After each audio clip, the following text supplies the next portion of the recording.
What's up, everybody? Welcome back to another episode of Football Talk with Hawk. Wow. Super wild card weekend. What performances we saw. Just mind-boggling,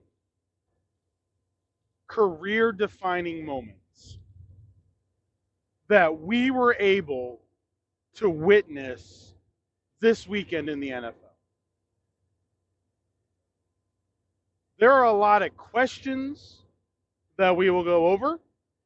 This podcast, just like usual, we are just going to simply recap Super Wildcard Weekend. I got a couple ideas for the videos this week, a couple ideas for the podcast and what we're going to do. But for just a little while, let's just recap what we just witnessed in the first week of the NFL playoffs. So right up front, I said it last week. I told everybody I knew the Texans and the Browns were going to open. For the NFL, it's a smart move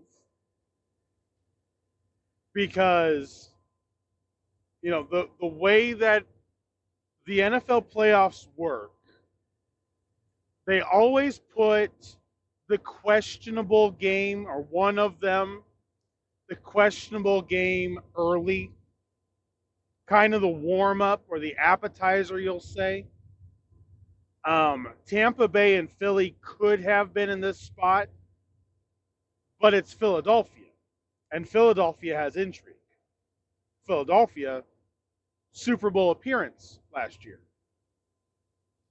Texans and the Browns, not so much. Not at all. Young teams, fourth starting quarterback for the Browns, rookie head coach, rookie quarterback for the Texans. So the NFL did what they normally do and put what they thought was the least intriguing game in the first slot. And it hit. You thought early on in that game that it was going to end up being a 38-35 game. Back and forth. Back and forth. I mean, what a game. Problem is, it was what a game for Houston. So, I've said this before. I don't believe rematches in playoffs are a good thing. And here's why. AFC Championship, NFC Championship, maybe. Divisional round, it's questionable. We're going to have one anyway. But the Browns just played the Texans 3 weeks ago. 4 weeks ago, whatever it was. It was without C.J. Stroud.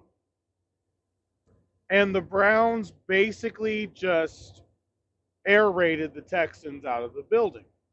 Same building, by the way. DeMeco Ryans is a defensive head coach. He is a defensive mind. And his ability to calm the situation down cannot be overstated.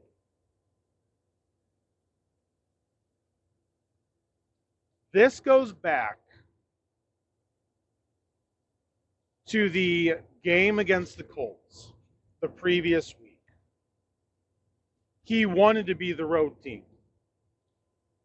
The road team didn't bother him. It's in a dome. Like I said, a dome to me is not nearly as much of an advantage.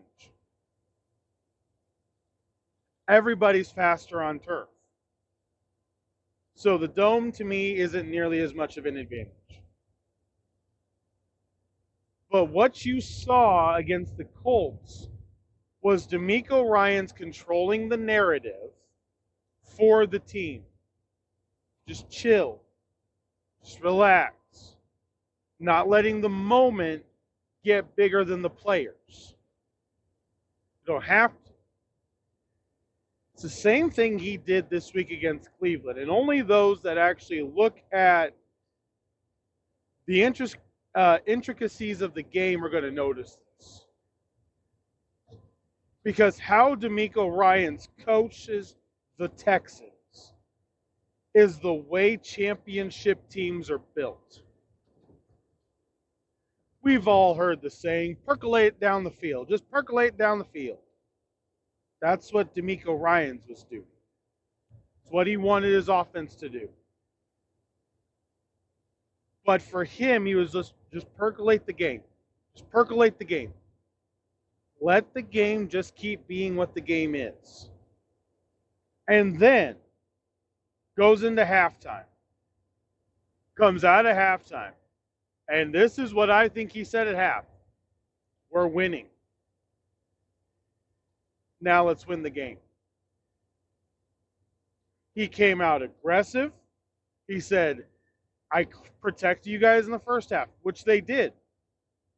They kept double covering Amari Cooper, doubling the over route. And Njoku got open a couple times underneath, but they doubled the over route. Second half, attack, attack, attack, attack, attack. D'Amico Ryans did not let up. His tenacity was felt through his team. 2 interception returns for touchdown. 2. It was perfect. The Texans had the game they wanted to. C.J. Stroud only threw the ball 21 times. Running the ball. Accurate. Controlling the game. Controlling the narrative. Vitally important. Controlling the narrative. For the Browns, listen, first of all, Andrew Berry needs all the props in the world. GM, your team just got absolutely smashed in a playoff game. You made the playoffs with 4 different starting quarterbacks in the season. With 1/3 basically of your roster sitting on IR. 1/3 of your salary cap was on IR. And to Andrew Berry's credit, he stood outside the locker room waiting for his team to come in, shook every coach and every player's hand, and telling them, great season. Cleveland is no longer the butt of the jokes. Stefanski could lose Coach of the Year to D'Amico Ryans, and I would be okay with that. One of those 2 men will get Coach of the Year. But Cleveland is not the butt of the jokes when it comes to the people inside the building. Yeah, we know what the ownership did with Deshaun Watson. We know. We're aware. The reality is, Andrew Berry, Kevin Stefanski, this team works. This team works. That's it. Credit to Kevin Stefanski. And credit to Andrew Berry for building a team like that could play in those type of circumstances. Well done. All right, next game. We also don't have the butt of a joke again. The Detroit Lions. Yes, I am going out of order because I thought it was a good segue. I asked one of my buddies after the Sunday night football game, I said, what do we make fun of now? It's kind of boring to make fun of the Bears. It really is. Like, yeah, they're the Bears. It used to be where the Bears. Now it's the Bears. Like, yeah, it's what they are. But there's not a lot of jokes about them. Who are we supposed to make fun of in the NFL? Washington has a new owner. They're not going to be bad for very long. New England fired Belichick. They're not going to be bad for very long. Who do we make fun of? Detroit's good. We're losing teams to make fun of. This isn't good for the internet trolls. What are we going to do? What are the meme makers going to be able to do? Oh, that's right. Cowboys. We'll get to that game next. The Detroit Lions and Los Angeles Rams game was awesome. I want the Cleveland fans the Detroit fans did what they needed to do. This wasn't a ceremony of Matthew Stafford coming back to Detroit. It wasn't. This wasn't a ceremony of him coming back. This was the playoff game. He's the enemy. If the Los Angeles Rams were to win, Detroit would have been rooting for Matthew Stafford again. Matthew Stafford did more in Detroit for that community than a lot of people have. I never said one bad word about them. They traded him and gave him an opportunity to win a Super Bowl as he deserves for how good he is. Then they finally, again, because they had it right with Jim Caldwell, and then fired Caldwell after going to the playoffs when you're the Lions. Dumbest move ever. But they finally got the coach right again. They've got belief. And in a game where you were the better team, didn't have the better coach and didn't have the better quarterback, but you were the better team.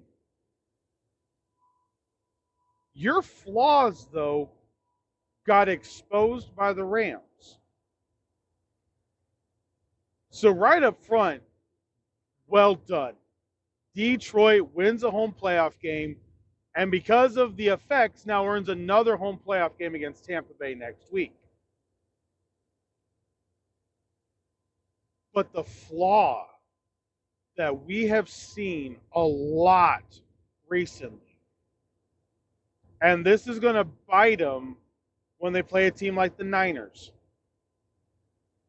This will bite them. Is that you are looking at a team that can start quick, 21 points first half. Teams come out after the second half, 3 points. The Saints game, a couple weeks prior, big lead on the Saints heading into half. The Saints ended up only losing by 7 or 10 points? Because they didn't do anything in the second half. Minnesota, they almost let them beat them in week 18.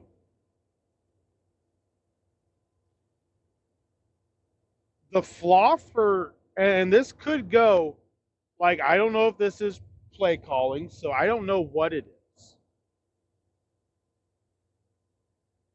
I know Detroit's offensive coordinator is supposed to be getting a ton of looks for head coaching positions. My question is, with how he struggles in the second half, can he make adjustments?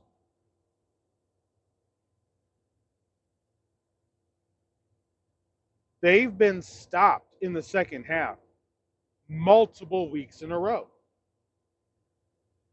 Can he make the adjustments? Now, the Lions have a lot going for them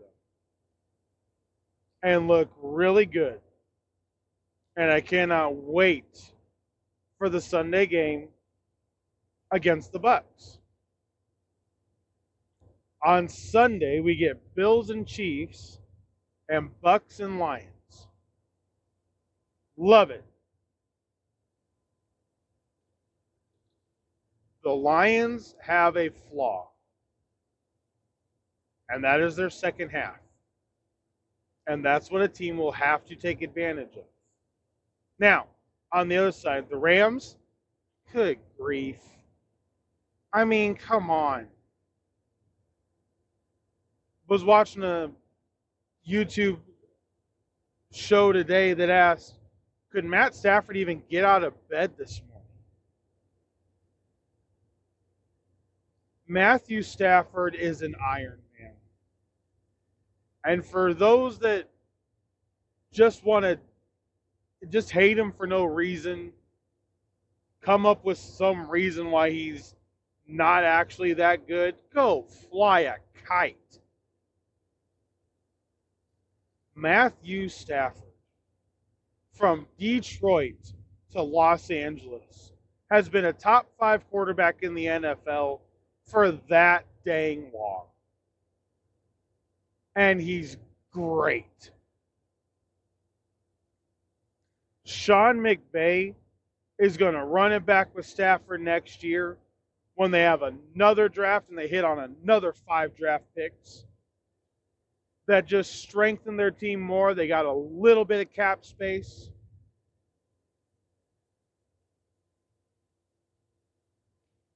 They could go buy a tight end, potentially Noah Fant. I could see a Noah Fant really working well with Los Angeles. Like I said, if I'm the Patriots last week in the free agent video, I would not let Hunter Henry and Mike Gesicki go. But Hunter Henry would work well. Austin Hooper would work well in this offense. But I think Noah Fant has to be a top choice. You can get him for the right amount of money. I don't think they need to go get another receiver. Cooper Kupp is older, but they like Tutu Atwell as the 4th. You got Puka Nacua now, Demarcus Robinson. You know, the throw that Stafford made to Tutu Atwell was beautiful.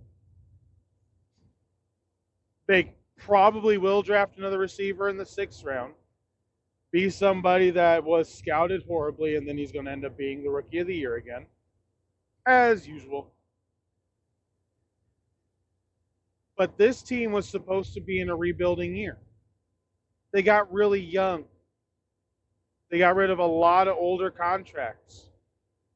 They got about 4 holes in their team that they really need to fill. And I think they're going to do it, and they're going to be a Super Bowl contending team next year. They weren't supposed to be in the playoffs as the 6th seed. They were supposed to be facing Detroit. This team wasn't supposed to win 10 games, but they did.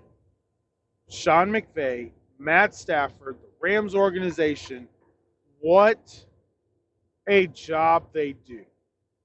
In a down year, still beat everybody they need to. The development is there. Well done. Well done. Congrats to the Detroit Lions. You get another home game. I'm rooting for you to win that one as well. I picked you to win this weekend. I'm picking you again next weekend against Tampa Bay. Win that game so you can go to Santa Clara.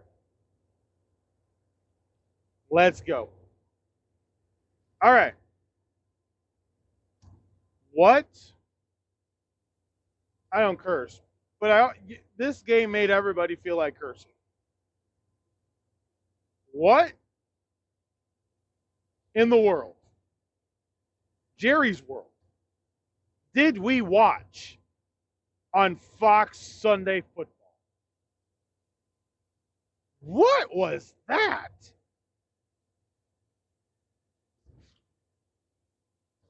I have um I have no words. 27-0 at home against that defense? Really?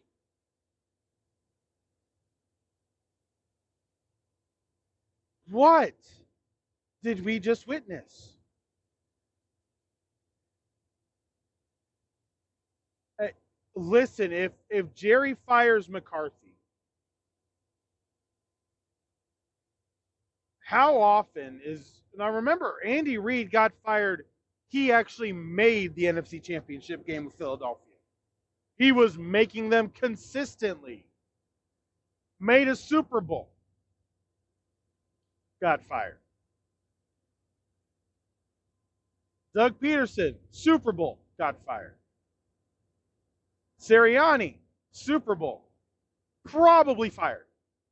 I was wondering if he was going to make even the plane ride home before he got fired. So, at this point, Jerry's got options. Bill Belichick's out there. Jim Harbaugh's out there, although I think he's going to the Chargers. Basically done deal. Back to California. Vrabel. He's got his own Dan Quinn, who he loves.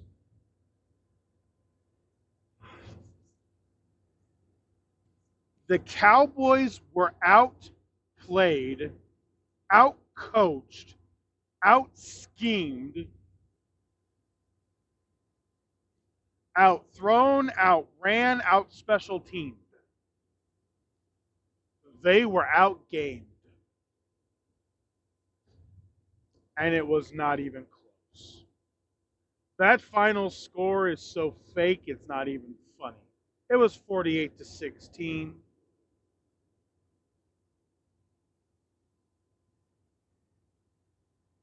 Okay, let's just be real. Let's just be real.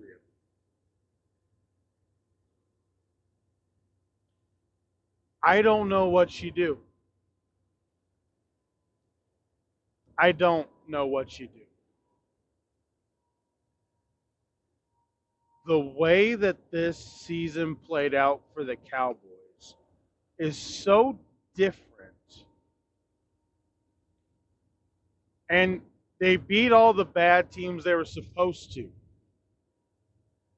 The Philadelphia game was really odd. Remember the first one they lost, but most of us looked and said, "Yeah, they outplayed Philadelphia. They outplayed them. They played the Giants early." The second game against Philadelphia, they beat them pretty good. Philadelphia was in their slide. They're in a slide. Philadelphia's in a slide. Is the NFC East actually good? Like, this is my legitimate question. This isn't my, this isn't me being funny here. Legitimately. Are they even good? What do they do that's good? Yeah, what do they do that's good? That's what I'm asking. Because I don't see any of it.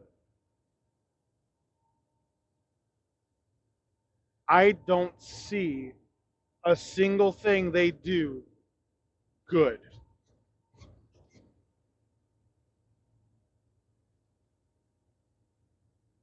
consistently. And I can hear you judging like, hold it, they have a good offense, they have a good defense. I agree, but in where they go? Where did they go in the games that mattered? Like I thought they're going to go to Miami. It's going to be warm. We knew they were going to probably lose in Buffalo. We thought they were going to go to Miami. They were going to be warm. Defense was going to go all over. No. The fraudulent Dolphins ran them over. Beat them. Excuse me. If Jerry Jones decides to fire Mike McCarthy, now I don't think he should. Let me be very clear, I don't think he should. But if your expectation is a lot more, Dak is now 2-5 in the playoffs, and he's lost a lot of playoff games at home. He's now 2-5 in the playoffs. Is the playoffs really your standard? Just like Pittsburgh. I asked the same question of Pittsburgh.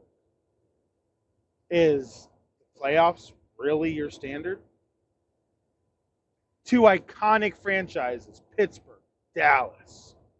Multiple Super Bowl meetings between the two.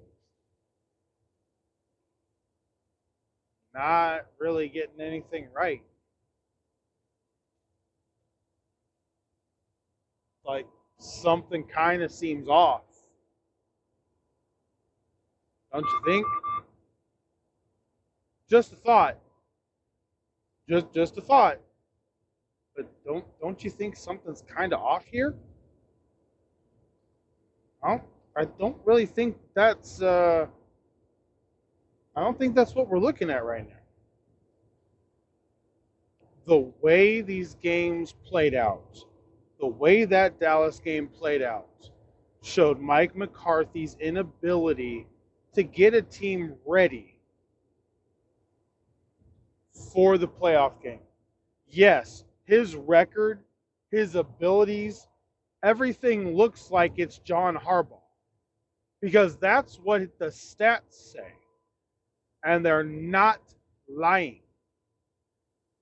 The stats are not lying. The stats are not saying something that's not true. But Mike McCarthy has been outcoached how many times in a row now?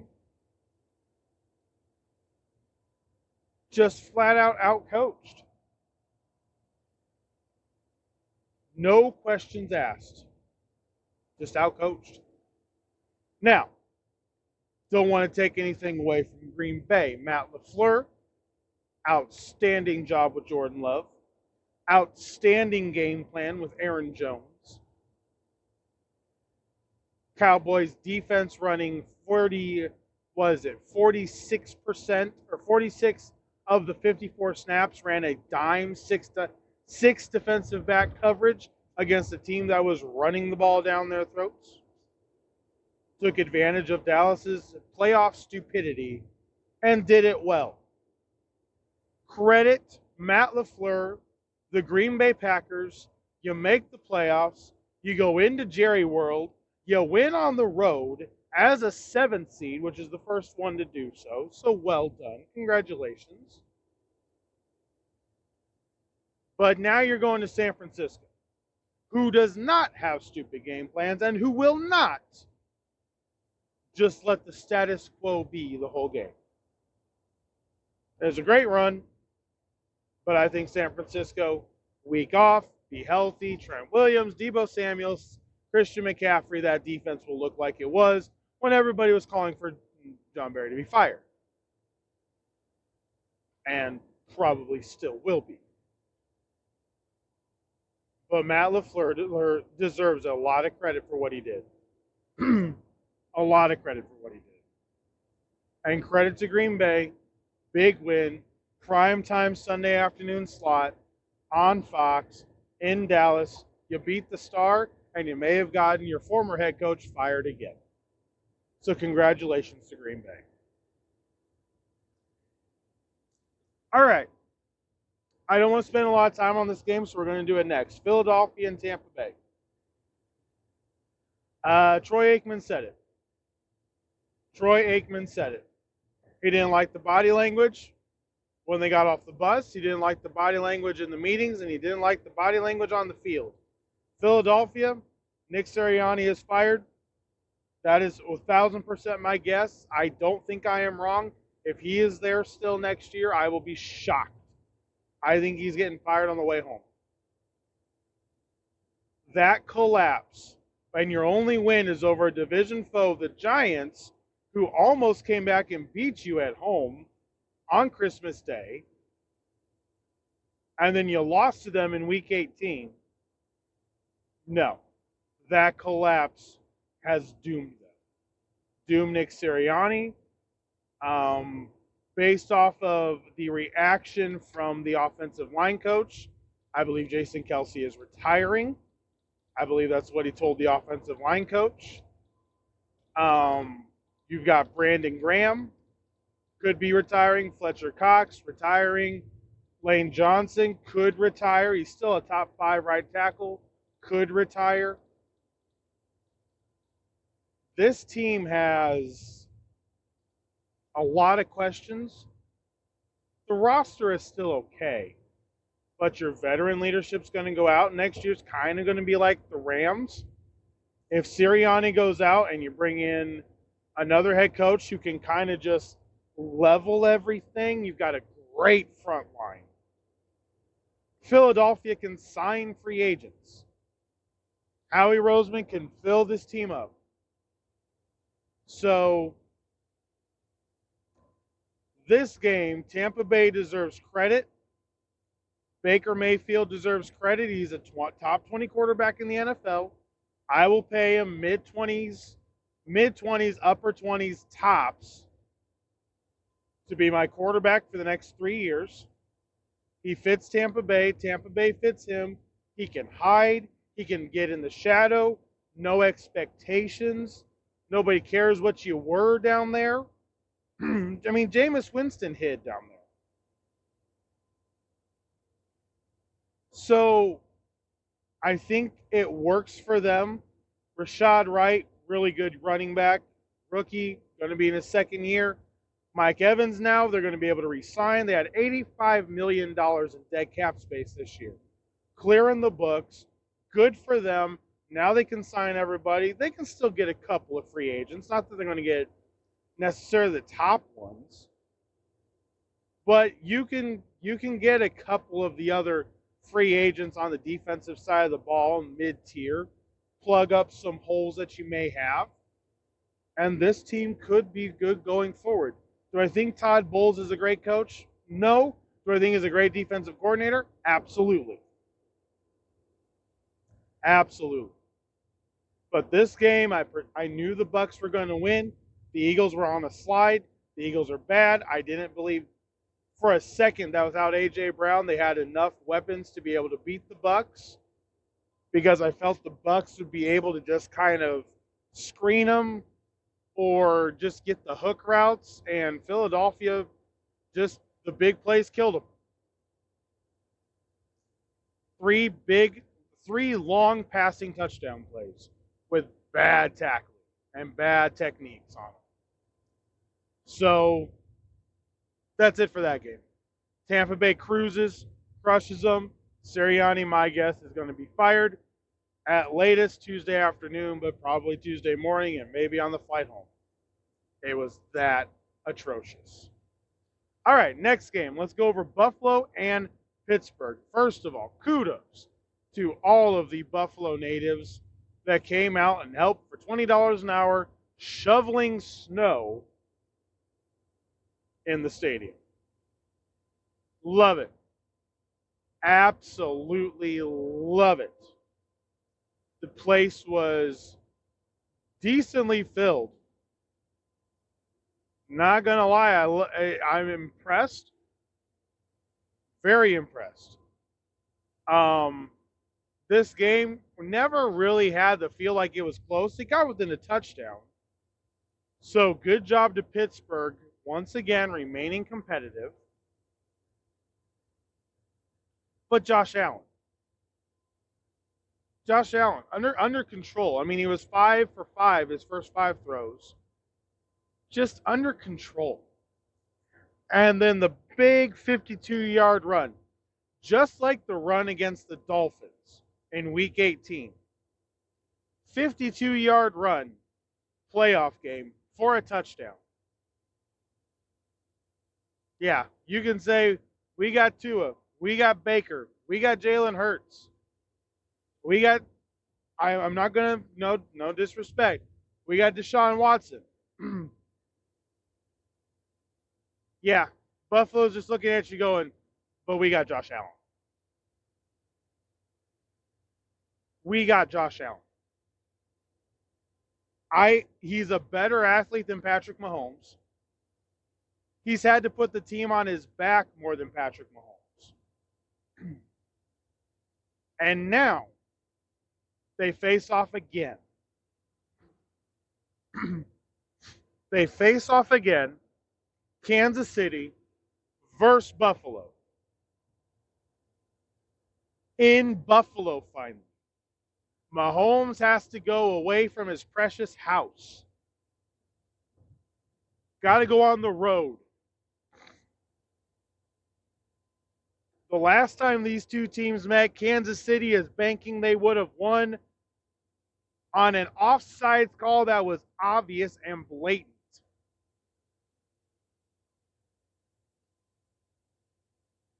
They claim that Josh Allen couldn't have beat their defense with a minute and 14 seconds left on the clock. Give me a break. Give me a break. That's not a chip that they've got on their shoulder. They're crying. It's not a chip. They didn't get beat. They didn't get embarrassed. They feel they should have won the game. They feel like they outplayed them. No. Buffalo has Josh Allen.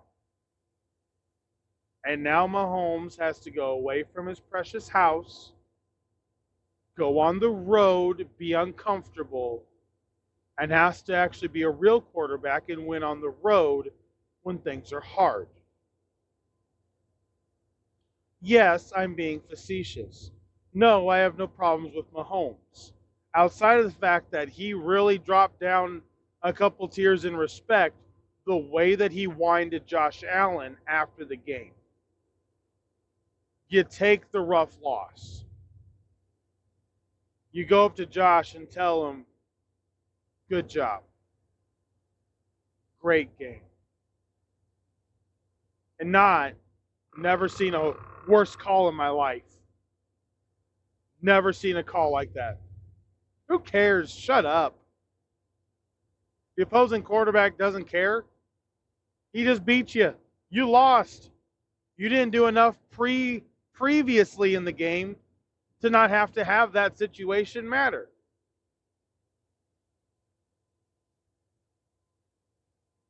You had 3 quarters and 10 minutes, or 3 quarters and 13 minutes to not have yourself be in that situation. You didn't do it during that time. Don't complain about the last 2 minutes. You lost. He beat you. Now you're in Buffalo, his house. He's going to be building a new one. His house. It matters. It matters. Now, Buffalo is supposed to get a couple of feet of snow this week, so not going to lie, I have heard rumors that there is already potential for the game to be moved, maybe to Indianapolis. They can't move to Detroit because Detroit won. So there is rumor that they could have to move out of Buffalo again. So there is that. But here's the reality. Buffalo's good.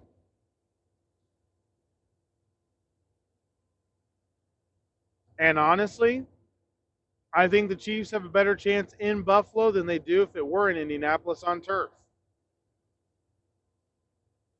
because that Buffalo defense is faster on turf. And they're ready to play. Pittsburgh. It's time for a divorce from Mike Tomlin. Mike Tomlin's tough. He's an alpha. He's a dog. He works hard. His nose is on the grindstone constantly. That's what Pittsburgh is. Pittsburgh doesn't need Mike Tomlin. Mike Tomlin doesn't need Pittsburgh. It's time to split. Mike Tomlin has a lot of openings right now. A lot of places where the culture matters. The culture is important. Any team that needs an opening would be good with Mike Tomlin to build a tough, physical culture. Titans already had it. They had Mike Vrabel. I think they're going offensive coach now. If they go defense, to me, it's really worthless. Except for the fact that more and more is coming out that Mike Vrabel didn't want to be there anymore. That's a very possible thing about this. Mike Tomlin can win games. So could a lot of coaches with the fact that they've got a lot of star players on that roster. A lot of talent. But the reality is, it's just time to move forward. It's just time to move forward. You got to do it. It has to be done.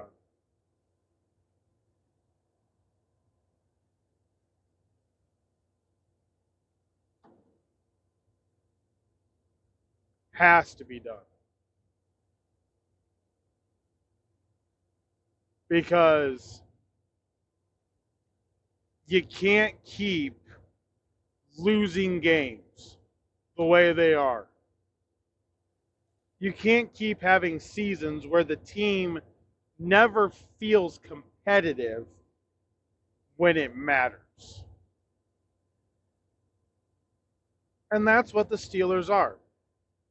Nobody really counts them as a threat. No TJ Watt, yeah, definitely helped. But nobody counts them as a threat. And this is multiple years now. Yeah, you made the playoffs. You're going to get killed. You're going to get run out of a building. Good job, you made the playoffs. That's not the standard in Pittsburgh, like I was talking about earlier. It's just not. It's just not. So I think it's time. Will they do it? Doubt it. Should they? Absolutely. All right, the final game, game number 6. Miami Dolphins, Kansas City Chiefs. Tua Tagovailoa is not the quarterback that you want to have in the playoffs. Period. Everybody knows it. Fair weather quarterback. Same thing with Baker Mayfield. Okay. Same thing with Jared Goff most years. Okay. You don't want cold weather. Takes a quarterback that's actually got real hands to be able to do so. And Mike McDaniel protected him from being embarrassed. He looked bad. That's fine. He wasn't embarrassed. That's key. If you get embarrassed at home, it's different. You get embarrassed on the road, we can handle it. Unless you're somebody who's already being questioned of whether or not you're even a quarterback that can lead a franchise. Is Tua a franchise quarterback? Yeah, if the weather's good, you kind of got somebody's going to pay him no matter what. He can put up stats, but the problem is he's had a perfect storm. Tyreek Hill, Jalen Waddle, Armstead, a offensive coach that can seemingly just as his predecessor, Kyle Shanahan, his mentor, put in any running back and they're going to run for 1,000 yards. It was bad on it, the game having to be bought on Peacock. It was a pay-per-view. Can we just be honest? The NFL did a pay-per-view. That's what they did with the Amazon Prime stuff. It's a pay-per-view event to watch a playoff game. Now, I fully believe they're going to get lambasted for it. They have been. There's an official letter that went out to the NFL. And yes, there is a business side of this. Their tax exemptions and everything else are because of what they do for the public. You make the public pay money, guess what? You're going to have to pay more money now. Your exemptions are going to leave. So look for things to be tweaked. So I know not everybody was able to watch it. I get that. The game was over pretty quick. The Miami Dolphins, to their credit, showed up. The fact that they even got off the bus to play the playoff game, being as undermanned as they were, was a testament to professional players. But they were outdone right away. The game showed it. Rashee Rice is the number one target for Mahomes. Kelsey is like a 2 or 3 now.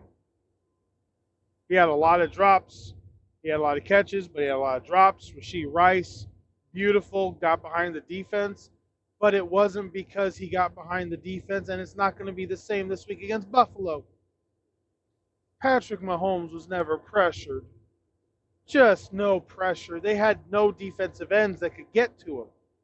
It wasn't a game where Mahomes was having to win the game. It all worked, it all clicked, and it all fell into place. The game was ugly.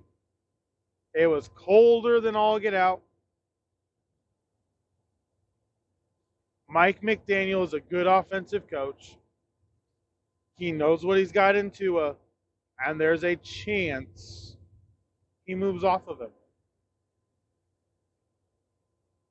There is a chance he moves off of Tua Tagovailoa. Because he knows he never had a chance to win that game.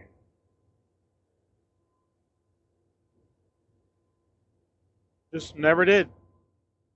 The touchdown from Tua to Tyreek was an outrageously underthrown ball that he got lucky that Kansas City just did pass interference and not just tackled Hill to where it would have been first down at the inside the red zone instead of a touchdown. Because I don't think the Dolphins score if that's just pass interference and Hill doesn't miraculously catch that ball and run it into the end zone. I don't see it. So that game just kind of culminated a weird Saturday. We had an amazing outburst of a young team in Houston in the afternoon game, and then the night game, it was cold. The Kansas City team won. They looked better, prepared. Not necessarily better prepared. They knew. They were home. They knew. They were kind of feeling it. And Miami didn't ever look like, Mike McDaniel never looked defeated. But his quarterback was never going to win them the game. And that could be what changes to his career now going forward. All right, guys. That is it for now. The schedule for next weekend, we got Baltimore and the Texans to open Saturday, and then we have the Packers at the Niners Saturday night, the Chiefs at the Bills on Sunday, and the Lions at home against the Bucks as well.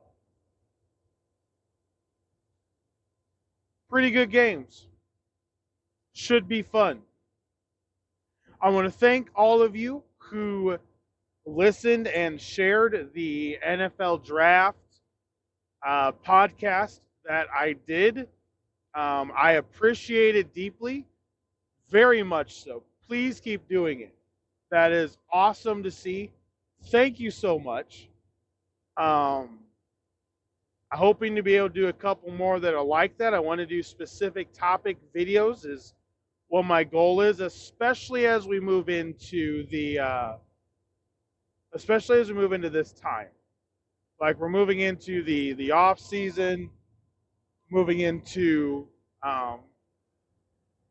the area where there's not as much to talk about. So we're going to be going to three podcasts a week. Is the plan. That won't be probably until after the AFC Championship game. And then we will. So thank you so much. Please share the podcast. I want to grow it. Been able to be consistent with how everything is. I know I didn't get a pick video out. The weather was bad. I didn't work. There was a lot of stuff going on with the bad weather. I hope everybody is safe. I hope the storm that went across the North Midwest, I hope everybody that listens in that area was safe, that you and your family are okay. It was a brutal storm. So I hope all of you are okay. Thank you so much for listening. If you're on Spotify, thank you so much. If you're on YouTube, make sure to hit that subscribe button and the like button. As you know, I deeply appreciate it. Guys, for this episode of Football Talk with Hawk, I'm Hawk, and I'm out.